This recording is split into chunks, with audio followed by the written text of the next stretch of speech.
to update the country on the state of investigations into the chaos witnessed in parts of the country on the June 25th and July 27th of the July 7th, sorry, on the June 25th and July 7th this year. On 25th of June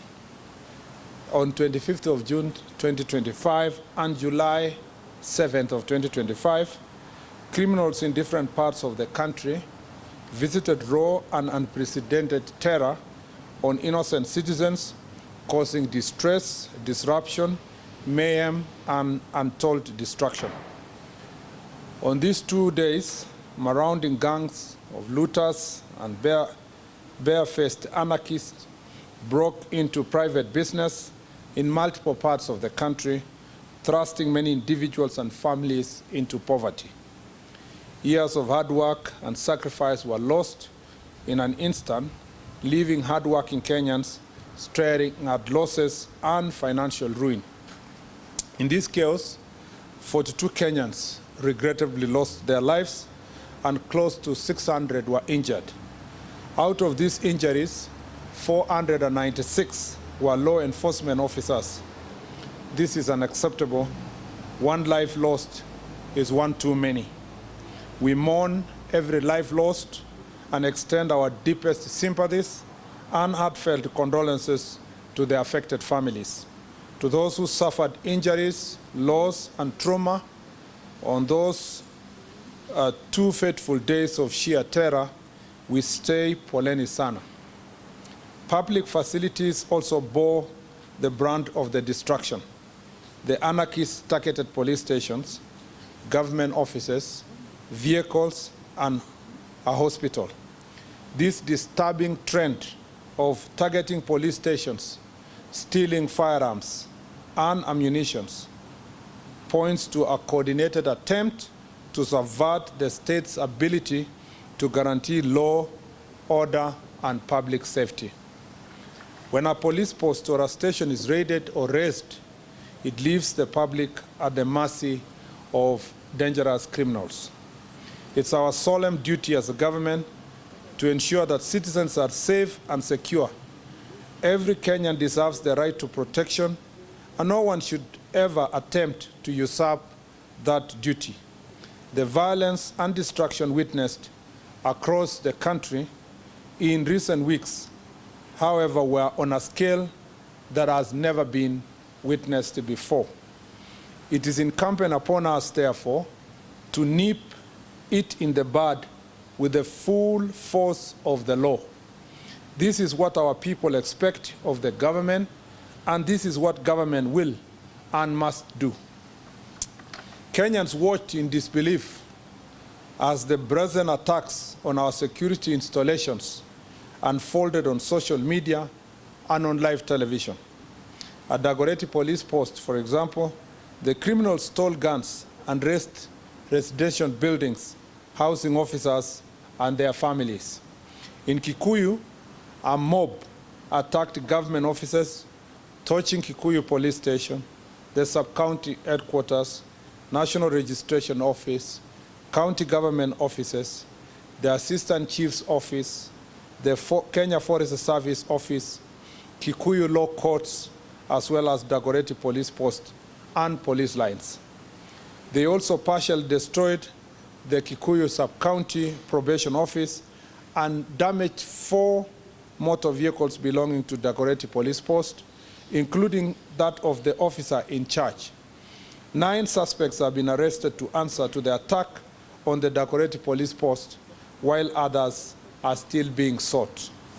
Other property destroyed in the Dagoretti Police Post yard included 3 Probox vehicles, 1 double-cabin county government vehicle, a school bus, and 14-seater matatu that was parked in the compound.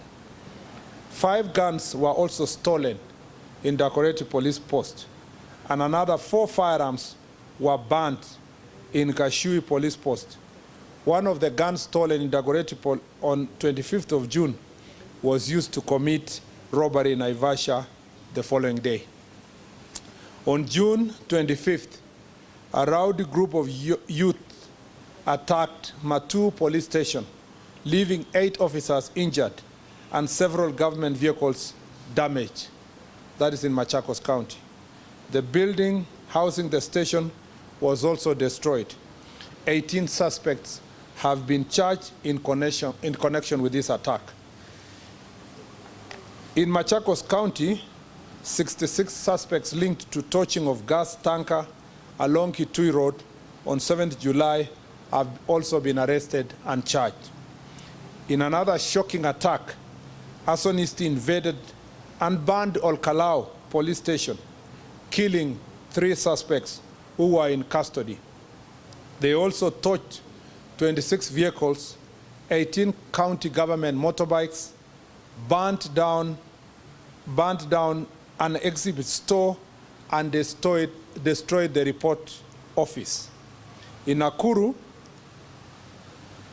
County, Viwandani patrol base in Naivasha was burnt while the firearm loaded with 20 rounds of ammunition was snatched by criminals in Shauri Moyo. Several other security installations across the country were attacked, leaving citizens exposed, and a total of 16 police stations and police posts were burnt or destroyed on the 2 days of terror. The destruction of private property. In 2 days of the chaos, many Kenyans suffered huge losses following the destruction of their businesses in various parts of the country.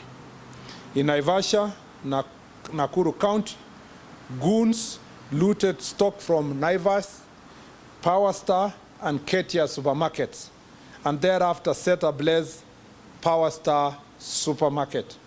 A total of 100 people have been arrested in Nakuru County and charged with various crimes in relation to these acts of criminality. In Ruiru, within Kiambu County, a similar fate befell Quickmart and Carrefour supermarkets, where goons stole property worth millions of shillings after breaking windows and destroying CCTV cameras in the establishment. A total of 86 arrests were made over the crimes committed in the county in the 2 days, and various charges have been preferred.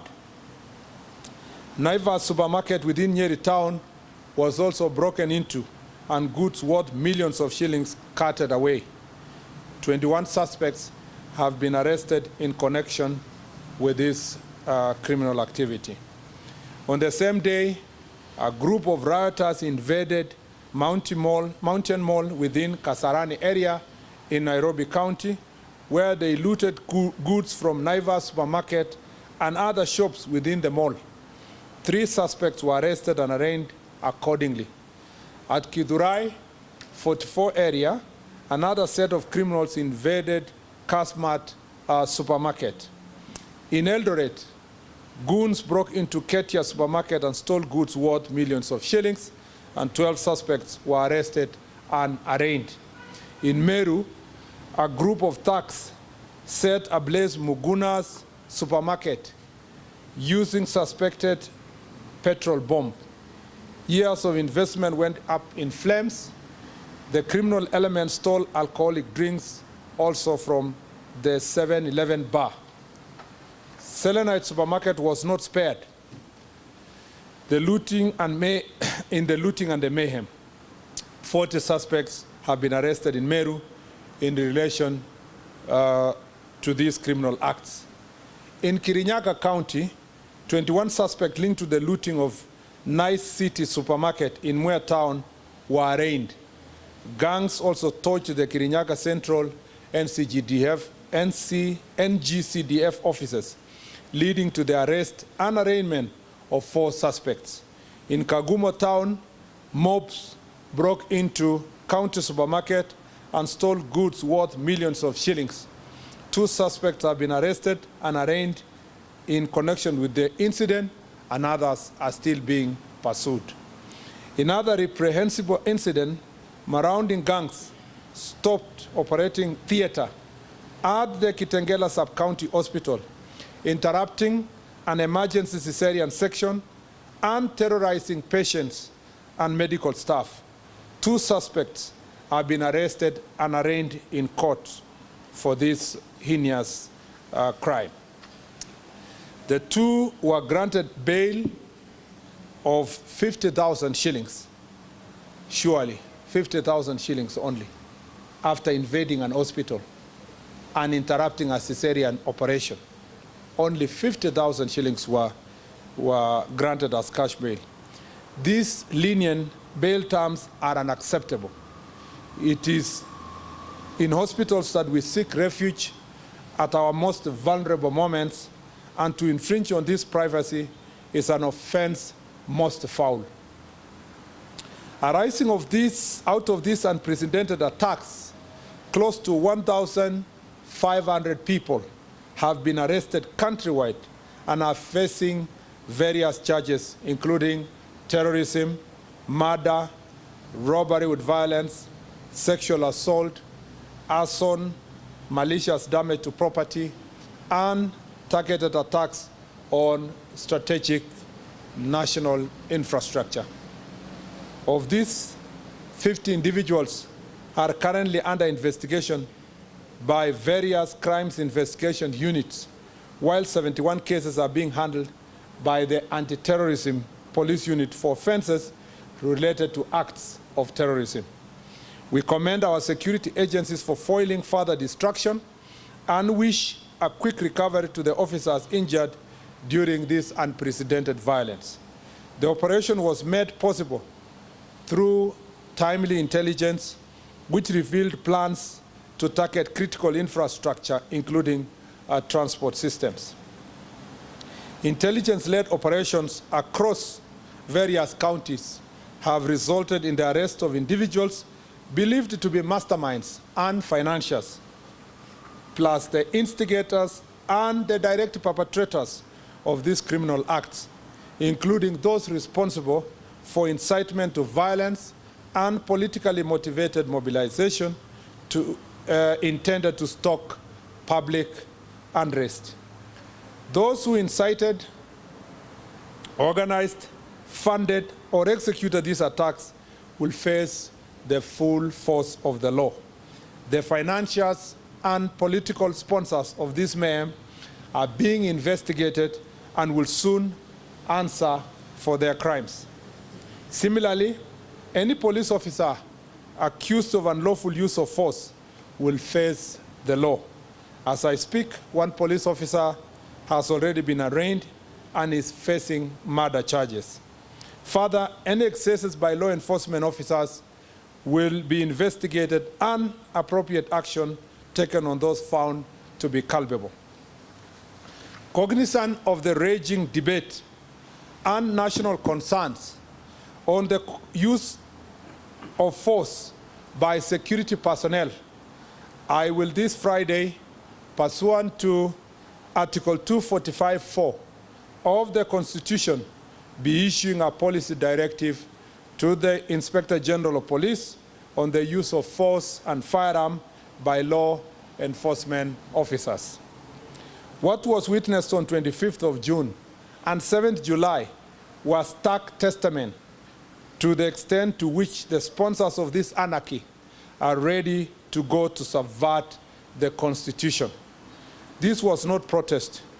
It was pure premeditated criminality, deliberate, dangerous, and deeply disturbing.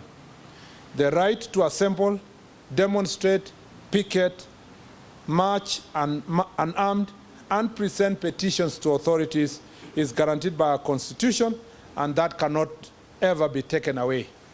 Invasion of hospitals, rape, attack on ambulances, looting of businesses, forceful entry of protected areas, vandalism, erection of illegal roadblocks, and torching of government installations, including police stations and administrative offices, are vile crimes and must be treated as such.